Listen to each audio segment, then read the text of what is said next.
Coffee with Jeff. Coffee with Jeff. Coffee with Jeff. Coffee. Well, hello, how are you? My name is Jeff. I'm so glad you could be with me today. So what do you think of the set? The new set, huh? Pretty snazzy, and I don't like it myself. But I had to get out of the living room. It was sort of a hassle to film there, to set everything up, the lights, the camera, the mic, and it's just a lot easier to have a permanent space to make these videos. So I'm down here in the basement, and I bought this cheap backdrop, which is way too small. That's why I'm right in your face. So it'll get better. It's a work in progress. It'll get better. Anyway, and one more thing too. There'll be a few other changes in the show, and you'll see it as it goes on. And those were necessary. I'll explain why at the end, all right? Now, as far as today's film, I have to tell you right away, I really like this film. I do. It's cheesy, I get it, but it's short and sweet, and without a lot of waste. Just fun, and one of the main reasons I really like this film is Yvette Vickers. I'll be honest with you, Yvette. Yep, and I'll talk about her a little bit later as well. And I know the monsters look a little like men in plastic garbage bags. I get it. And hey, what do you kids know about filmmaking anyway? With your superhero films that cost like $1 billion with a crew of like 1,000 people and 16 writers and a 4-year production schedule and Robert Downey Jr. That's not filmmaking. Have James Gunn make a film in less than a week with a minuscule budget in a swamp with unknown actors, and then I'll be impressed, okay? So today I'm going to talk about a film that was first shown on Mystery Science Theater 3000 on July 18th, 1992. It's the 1955 classic science fiction horror film Attack of the Giant Leeches. This classic was directed by Bernard L. Kowalski and stars Ken Clark, Yvette Vickers, Jan Shepard, Bruno VeSota, and many other wonderful people. This is the episode in which we begin with the fun-time hollow clowns from last episode. Everyone seems on edge until Joel cuts the wire. After the commercial break, the Mads have a freshwater leech that works like a nicotine patch, and Dr. Forrester uses one on Frank as a test, even though Frank doesn't smoke. And Joel and the bots come up with an SOL Insti-Adolescent kit, and Tom Servo is their test subject and goes through all the feelings of an adolescent. And then a discussion of the short they had just seen turns into a thought experiment of what they would wear if they were to take over the world, and they find out what Dr. Forrester would wear. On the next break, the crew takes a coffee break and they talk about the dreams they had, and it seems that both Crow and Tom had the same dream about a cafe in Paris. Later, the crew sings a song that was inspired by the characters in the film called A Danger to Myself and Others. And they finish with discussing the intelligence of the giant leeches. And Joel comments, I think they just went on killing and killing until it was all about the killing and it wasn't fun anymore. And back to the Mads, it seems that Patches had been sucking on Frank a bit too long. Crawling horror, rising from the depths of hell to kill and conquer the giant leeches. From the depths of hell, really? I don't think so. And to kill and conquer? I think it's just leeches sucking on people, doing what leeches do as nature intended, but just on a larger scale. I don't know. I don't think there was any conquering going on here. And I'm not sure if I have ever mentioned Gene Corman before, Roger Corman's younger brother. The success of Roger Corman had a lot to do with Gene, and Gene had a pretty successful career of his own, but he's been sort of forgotten, overshadowed by the success of his older brother. Eugene Harold Gene Corman lived from 1927 to 2020. He was actually working in the film industry before his brother, working in the mailroom at MCA in 1948.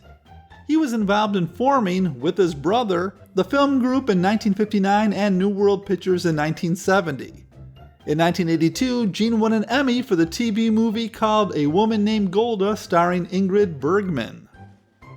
Yvette Vickers said of Gene, Gene is such a nice person. I thought he was so helpful, so supportive, so caring about the actors. Gene said of this movie in an interview with Tom Weaver, Among the older monster-type things, I think Attack of the Giant Leeches is my favorite. Although maybe if I saw it again, I wouldn't, he laughed. We just had fun. We had such little money, and I remember the director Bernie Kowalski shaming me into getting into my bathing trunks and pushing a camera barge with a cameraman and crew on it through the water so they could film. And I don't know if it was apparent while watching this movie, but it was shot in just like 7 days for about $70,000. You would think a monster movie such as this would take months to make and have like a $5 million budget, but okay, not really. It's obvious that this was created quickly and cheaply, but what did you expect from the Corman brothers and AIP? The film was made at the end of the big bug phase that Hollywood went through in the late 50s, and I can only imagine that Gene and Roger sat around thinking, what else can we make huge? And the only thing left was leeches, I guess.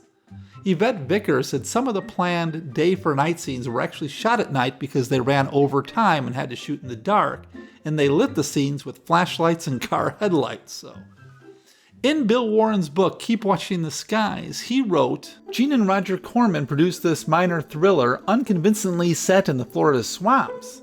Unlike most of the films Roger Corman was connected with in this period, there is very little about it that is distinctive. The character relationships are standard, the exploitation of the monster material is unimaginative, and the film has a hangdog air about it. I really don't know what he meant by hangdog air. I have no idea what that means. But when I read this, I was just about to write him an angry letter, but then I read on. There is a good but brief performance from Yvette Vickers, and Bruno VeSota has some good moments. And for a moment I was going to forgive him, but then he added, but overall, Attack of the Giant Leeches is not only undistinguished, it's downright bad. Okay, Mr. Warren, I guess we have to agree to disagree. He goes on to write about the logic or lack thereof of the film, but what? A horror movie in the 1950s falls apart because it's not logical? Has he watched any giant bug movie before? Now, this film was written by Leo Gordon. Leo Vincent Gordon lived from 1922 to 2000. He was an actor who also dabbled in writing. His acting credits are very impressive, having 220 credits in TV and films lasting from 1956 to 1994. He was one of those actors that anyone from my generation would recognize. Some of his screenwriting credits are Hot Rod Girl from 1958, The Wasp Woman from 1959, and Cat Burglar from 1961. He also wrote a lot of TV, including 21 episodes of Adam 12. The film was directed by Bernard L. Kowalski. Bernard Louis Kowalski lived from 1929 to 2007. Bernard was mostly a TV director, directing both episodes of television shows and made-for-TV movies. But early on, he directed a few films for Gene Corman, including Hot Rod Girl and Night of the Blood Beast, both from 1958, and this one. Now, as you might have guessed, this film wasn't really shot in Florida. The swamp scenes were shot at the Pasadena Arboretum, interiors at the old Chaplin Studios, and the underwater scenes done in a private home in Studio City.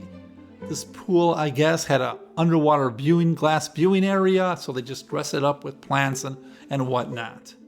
Anyway, why don't we look at our cast? Ken Clark plays Steve Benton, our hero, I guess. Ken was born Kenneth Donovan Clark and lived from 1927 to 2009. Early on, he was in small parts in mainstream films and did a few B films before going out to Italy to make a few Hercules and other sword and sandal films.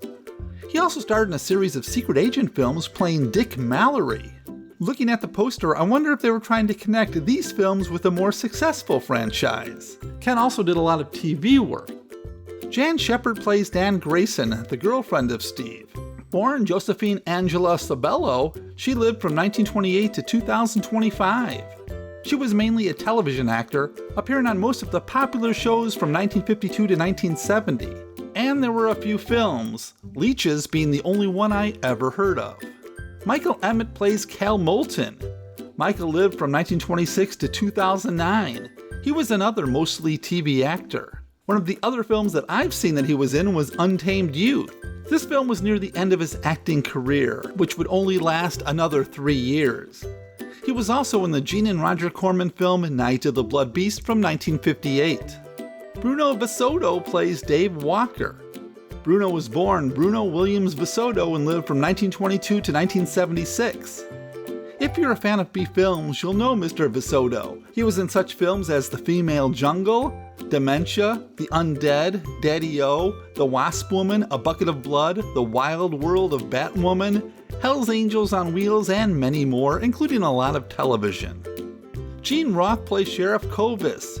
Gene was born Eugene Oliver Edgar Stutton Roth and lived from 1903 to 1976. He had a 3-decade-long career with over 280 credits. He was one of those hard-working character actors who spent most of his career playing uncredited parts, or minor roles in movies. Some of the more notable films he was in that would appeal to this crowd are The Zombies of Moratau from '57, She-Demons from '58, Earth vs. the Spider also from '58, and Tormented from 1960. And lastly, we have Yvette Vickers, who plays Liz Walker. Yvette was born Yvette Lola Vetter and lived from 1928 till sometime in 2010. Her first acting was in a scene from Sunset Boulevard in 1950, and she was the singer and dancer in the White Rain shampoo commercials, which appeared on TV for years. Her big break happened when James Cagney cast her in Shortcut to Hell in 1957. Some of her other films include Reform School Girls in 1957 and Attack of the 50-Foot Woman in 1958. Just before she starred in this film, she appeared in Playboy as Playmate of the Month. If you are interested in Miss Vickers, I did a doc about her a while back. It's somewhere here on the internet. Gene Corman said of her, "All of us doing the show were really impressed with her because she had been a Playboy centerfold and we understood why. She had a gorgeous figure. She was hardworking, willing to do whatever she had to do, including some things she didn't like going underwater and being dragged around. She was a first-class trooper and a good actress, and someone that we were very happy to be working with. I could say nothing but positive things about her." So what is Attack of the Giant Leeches? Well, I would guess that the title of the film gave part of that away. There's a hillbilly in a boat at night and he begins shooting at something. What's he shooting at? Well, the title gives it all away. Now, I'm sorry to stop the film already, but I got to thinking that the horror hadn't started yet. No one has died from the leeches until this yokel started shooting at the leech with his gun. Maybe that's the reason why it all started. I mean, if I were a leech and somebody started shooting at me, I'd be pretty upset. Cut to a backwoods store in which many of the townsfolk hang out. The owner of the shop, Dave Walker, calls for his wife, Liz. What do you want now?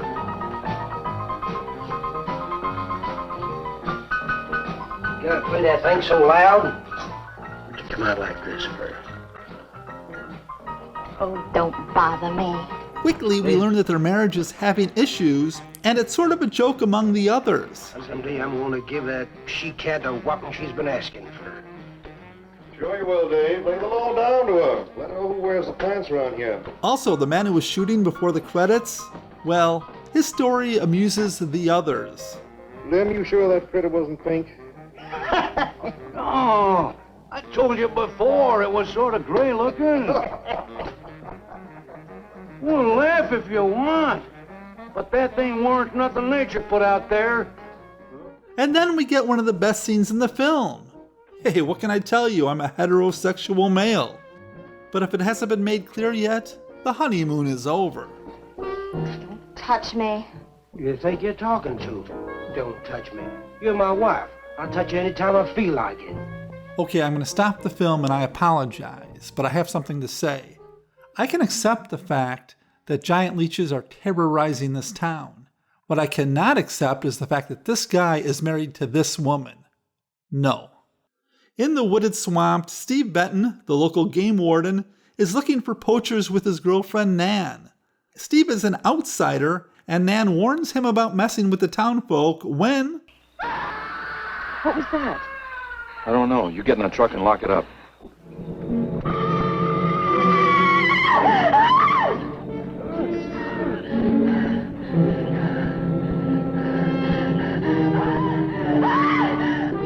Steve, stop pointing that gun at Liz! Are we supposed to think that Liz was messing around with this dude when attacked by the leeches? I'm not really sure. We have a little argument between Steve and the sheriff as to what killed the poor man, and the two disagree. Now, as far as this officer's concerned, that's the end of it. But, Sheriff, I can't see why Look, they're... if Lem was killed by anything human, I wouldn't need you to tell me my job. But I'm not about to go tromping through the swamp looking for an overgrown gator. And then we are treated to more than 3 minutes of Steve and Nan in a rowboat when something almost happens.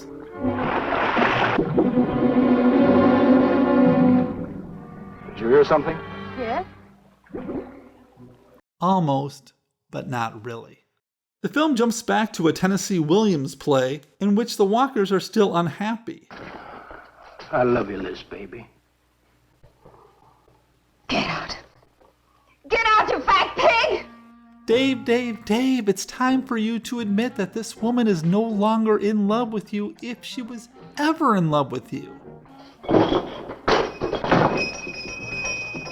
I wonder if you had that pear-shaped body when the two of you met. And this twisted relationship gets even more complicated. Dave has a friend named Cal, and Liz, well, she's looking for love in all the wrong places. You want something, Cal?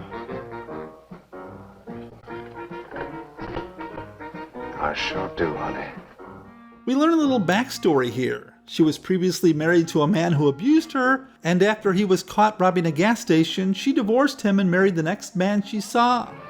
After 3 years working in a lousy beanery, I was ready for the first guy that said a nice word to me.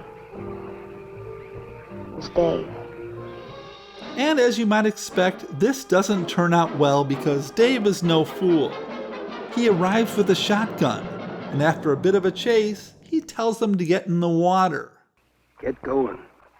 But Dave, we've been friends a long time, Dave. I didn't mean it, Dave.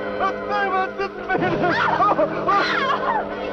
Sorry, honey. I'm sorry, Dave. I'm sorry. I didn't mean it. Look out! Behind you!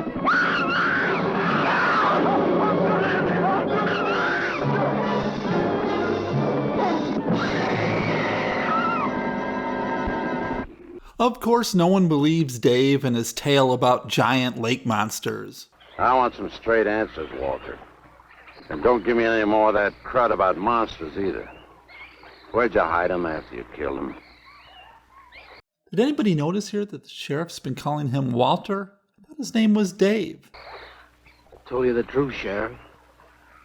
I didn't kill them. So Dave, the only sympathetic character in the whole story, does what he has to do, I guess. He hangs himself. Now Steve, even though a few minutes ago he was trying to convince the sheriff that some sort of creature killed the first dude, now doesn't believe that one killed Liz and Cal. We've been together the last 3 days. We didn't see a trace of anything unusual. Not so much as a suggestion of any form of life unknown to us. Steve, something killed those people. All right, I'll admit Sawyer's death left a lot of questions unanswered. But you can bet your bottom dollar the other two died from Dave Walker's shotgun. Nan's father wants to use dynamite to bring the creature to the surface, but our hero is the one who doesn't want to take any action. It's about time we have another kill or two, and this time it's two yokels out on a rowboat.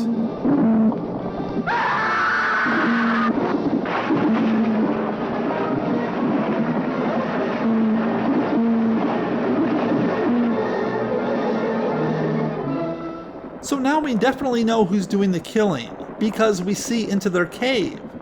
Both Cal and Liz are still alive, but they've looked better.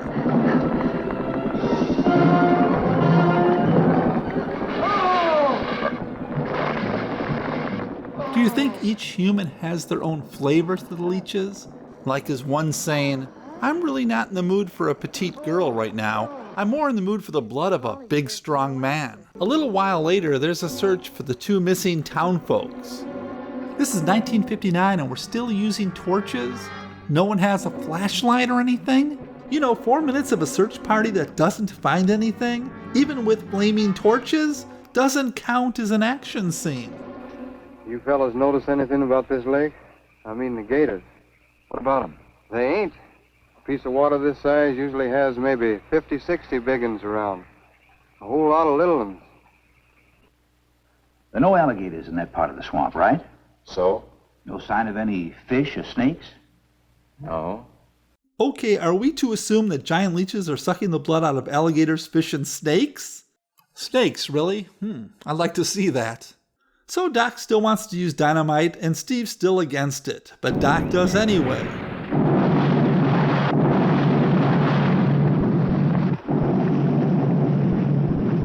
And to make a long story short, the dynamite brings up some of the bodies to the surface.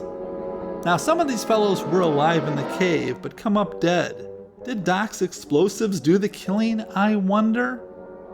The main character seems to have finally figured things out with only 13 minutes left in the film. Well, what killed them, Doc? Not drowning. And Cal wasn't shot either. Every drop of blood was drained out of their bodies. And they had wounds on their throats. Suction wounds. Like a gigantic leech might make. Whatever killed them is still in that lake. And it's going to take more than dynamite to get it out. There's a long diving scene that amounts to nothing except the discovery that there are, in fact, giant leeches. Liz falls and floats up, but she's dead by the time she gets to the surface. I'm not quite sure how that all worked, really. And for the big climax, we have an explosion.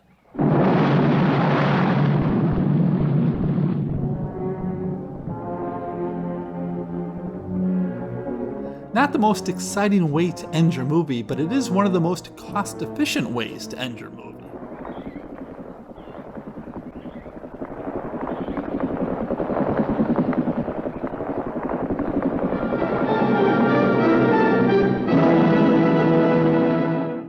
You know, if this film was made in the 1980s, there'd probably be a scene where a young couple goes swimming, probably naked, in the lake and gets attacked by the leeches. Now, I'm not saying this film needs nudity, but it does need something, right? I mean, the film is only 63 minutes long. It's barely a movie. And that's okay, because I don't mind films that are short. But here's the thing. If you take out all the padding, you know, the rowboating around and the search parties and whatnot, this movie is probably only 50 minutes long. And that's what I don't get. I mean, you know your film's got to be at least an hour long. So why not write a script that's an hour long? You could have come up with a couple of exciting scenes. You know, maybe Nan could have fallen off the rowboat, and the leeches are swimming up to get her, and she just gets rescued in the nick of time, or something along those lines. Something to make it thrilling. Another thing about this movie and films like it is the people in the film aren't thinking logically. I would think that once word got out about human-sized predatory worms feasting on people, thousands of scientists and millions of tourists would show up. Instead, they just blow it up. They weren't thinking with logic. You know how many lake monsters there are out there in different parts of the world? There's Ogopogo, Champ, Mussy, Flessy, Bessie, and Nessie. Everywhere, these cities are making a fortune off these fake monsters, and this town had a real one, right? Think of all the merchandising. You could put a fence around the lake, build a viewing area, throw a sheep out there once in a while to get eaten, and everybody would go, ah! And you'd make a fortune off t-shirts, mugs, hats, and whatnot.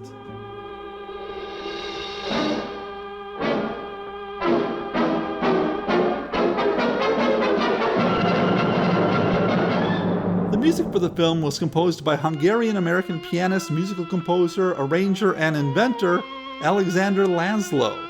Laszlo lived from 1895 to 1970. He had a long and impressive career.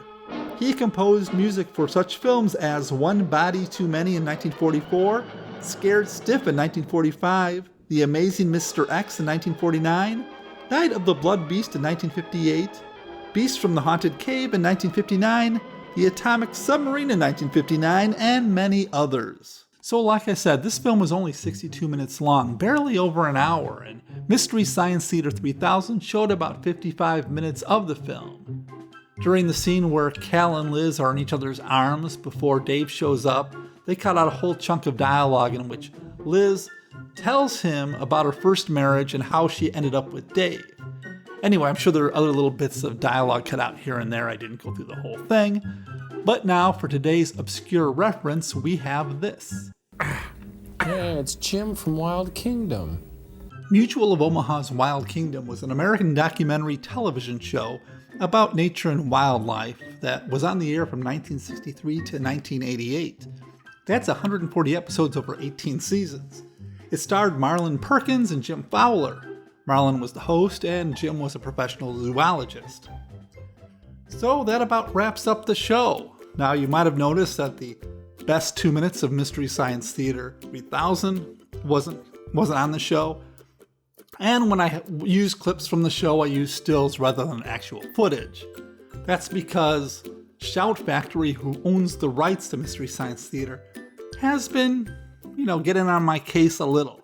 They haven't made me take down any shows yet, but just in case, I thought I would just solve the problem by not interfering with their copyright or whatever. So anyway, I hope you don't mind. The shows are all on the internet. You can find them everywhere, so you can still watch them if you want. And I just feel it's best just to get ahead of the game a little. Anyway, so in 2 weeks, I'll be doing the 1955 American independent science fiction film, The Killer Shrews, in which dogs are forced to dress up as large rodents.